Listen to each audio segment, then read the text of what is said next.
just found out tonight that one of my favorite professors from George Mason University passed away a couple weeks ago. I took two classes from Dr. Mary Catherine Bateson, the last most memorable one being, I think it was called The Ecology of Culture. I always sat enthralled by her storytelling and frustrated by her long pauses, which I always consider to be the sign of a great mind, trying to just get it just right in the storytelling. When I read she was gone, I thought to myself, I really did not need this news tonight. I can't take any more tightly packed lessons from the universe right about now about the inevitabilities of life and loss. I didn't need it. Because you see, I have found myself completely devoid of joy going into tomorrow's Inauguration Day, something that I really had never experienced before in life. As someone who lived in D.C. for 20 years, I always looked at this day as a sort of combined closing and opening ceremonies for the Olympics of our democracy. Just like the games of the Olympiad, the cycles of our republic are punctuated around a 4-year schedule that crescendos in this moment. Only the games of the American Stadium never really stop except for a pause on this one day when we all come together, leaders and led alike, right, left, and center, to mark the rituals of a peaceful transition of power. Every bit of our training happens on the field. Unlike the Olympics, all of our training is while play is in motion, except on this day when we suspend the game and circle the winners, remember and recite the pledges of our shared creed, reset the game board, repledge ourselves to the rules. On this day, we exercise really our first responsibility and our first commitment to sportsmanlike play, our first kind of prime directive to giving one another the deference as citizens to work together under these rules.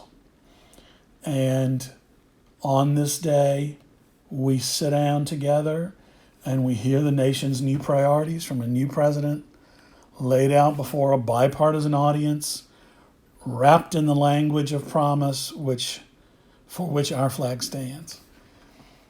So as a student of political science and anthropology, when I was at Mason, there was no more kind of fascinating day than the day our president and vice president take office to intently study and observantly revel in our people, our personality, our heart and soul, of our culture as a democratic nation. And yet this January 20, I've been entering it.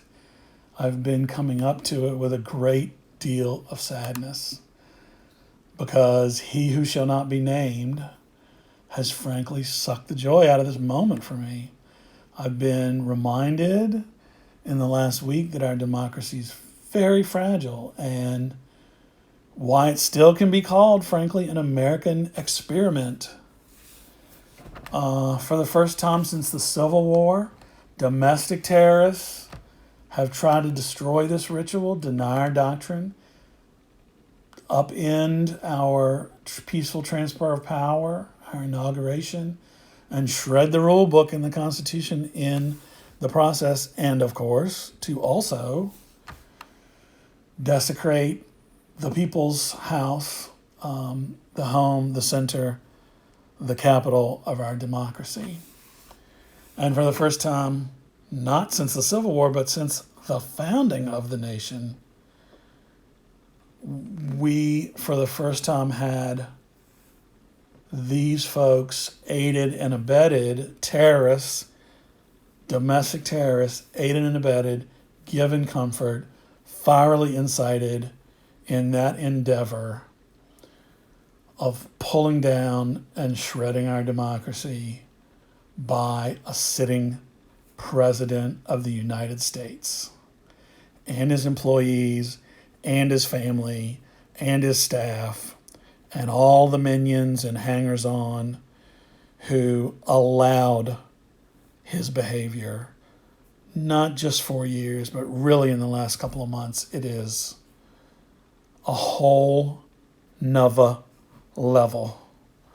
So I can't think of a shameful backdrop that's more worthy of sadness right now. And you can call it snowflake mentality all you want, but I also can't imagine a set of circumstances that should be more of an affront to the 400,000 dead American citizens that we lost to the Trump virus in the last year. And I have been feeling a hole in my heart going into tomorrow for all the people who don't even see it that way or care, and for all that do and are as upset about it as I am. And it was a hole that I didn't think could be healed anytime soon. But I gotta say tonight, it's still late Wednesday night for me, the words of Dr. Mary Catherine Bateson are ringing in my ears, because I took a little time to, return to some of her writings and speeches and reflected on my time in her classroom as her student. And I can imagine the satisfaction she would get on Wednesday from seeing our first woman, first Black woman, first American, Asian American, and daughter of an immigrant in an executive role in the United States. She would see all of the complex moves and feedback that the mother of Kamala Harris and Kamala herself took in, employed, as they worked and learned and pushed and improvised their way into this job, where she was ultimately hired by her peers and by the American people to be Vice President of the United States. Dr. Bateson wrote about this set of cultural skills and feminist drive that she kind of charted in her seminal book, Composing a Life. And she would remind me that it was not just Kamala and her mom, but an ancestry of sisters, living and dead, that participated in that push and collaborated towards this accomplishment, that she stood on and in a circle of ancestors who've been working their entire history to get us here, to get her to this place of history. So she deserves that joy that she would have had tomorrow. Dr. Bateson and the network and Kamala and Kamala's mom and everyone else that I just mentioned. At the same time, she would also remind me about the significant work that Dr. Bateson has spent her last 15 years on. I was looking at, speaking that she's done around the country, writing that she's done, reading stuff she's done. Another new book about to come out, articles, interviews in which she helped us see that American ingenuity, and a lot of ingenuity from around the world, but led by America in a lot of ways, has given us an entire extra period of life that humankind never had before the 20th century. Now, many of us, most of us, when we reach the years of 50 to 80, we have the relative health, the intellectual resilience, the financial stability, the freedom from core responsibilities, and the blessings of perspective that are needed to offer up our talents and skills in service again to our fellow man through a second period of adulthood. She called it our active wisdom period. And she spent a lot of the last 15 years telling us that we can and should proudly cultivate, value, and deploy that active wisdom for our own good and for the collective good of the country, our community, our nation. So I can imagine that she would also be thrilled tomorrow, sitting there watching, seeing the collective wisdom that we've had as a nation, as an electorate, to bring Joe Biden back into the game, to fill another round of service, another period of service in a time when we so need steady, calming, resolute, decisive, unifying, and most of all, principled leadership. So if we ever need to trade flashy for a bit of stiff and incompetence and inexperience for tested and trained, it is right now, America. And Mary Catherine Bateson would be smiling and just reminding us how appropriate and important it was that we invested in Uncle Joe's leadership again after a lifetime of Uncle Joe investing his public service and his life with us to lead as senator and then vice president and then after. So she'd remind us as well that, like Harris, of course, Biden's family pitched in and they sacrificed, and boy, has the Biden family sacrificed. And his working class community of supporters from childhood, from Scranton to Delaware, pitched in and helped all along the way, all of them to bring us to this arc of history, to come together in this moment for Biden's sake as an individual and for the sake of the nation. So in short, I'm going to try and search for joy on Wednesday for Mary Catherine Bateson and for her legacy of knowledge and wisdom that so inspired me. And I'm going to try and search for joy for all the other women, particularly women of color, who've come through my life and so inspired me, especially those in the Divine Nine, especially the AKAs, and especially Stacey Abrams.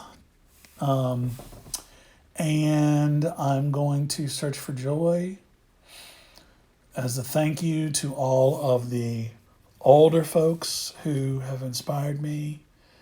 My grandmother, who was there way into her 90s to inspire me, and all of the other folks in nonprofit organizations and professional associations that I've worked with. And I just want to honor them with bringing joy to this Inauguration Day. They deserve it, especially all of the older folks who got out and voted in this election, whether it was in person or by mail. They always do, and they always will.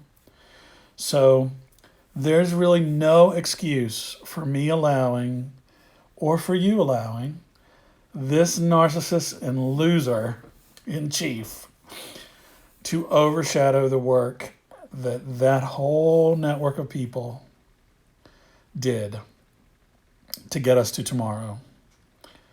The multiracial, multi-ethnic, multi-geographic, multi-gendered, multi-orientationed, and multi-generational coalition of folks past and present who worked their butts off to get us here to another quadrennial moment of American achievement. They all deserve this pause on January 20th. And for me, I deserve, and I think you do too, probably, to regain a sense of wonder and awe over the design and resilience of our republic and the marking of its rituals on Inauguration Day, even if it's going to take a lot of work to repair the cracks that are showing once again in our foundation. So on Wednesday, we reset. And on Thursday, we get back to work with a big old bucket of spackle in our hands. It is true that this past week, this past year, this past 4 years, yes, it does show who we are and it does represent who we are in all of our fractured nature and all of our cracks, but it does not represent who we can be. May God bless America and may God bless the changing in presidency of the United States. Oh, and by the way, if you don't believe in God, that's okay too, because the Constitution says we have freedom from religion and freedom of religion. So may your ancestors in science and evolution bless the progress of our species.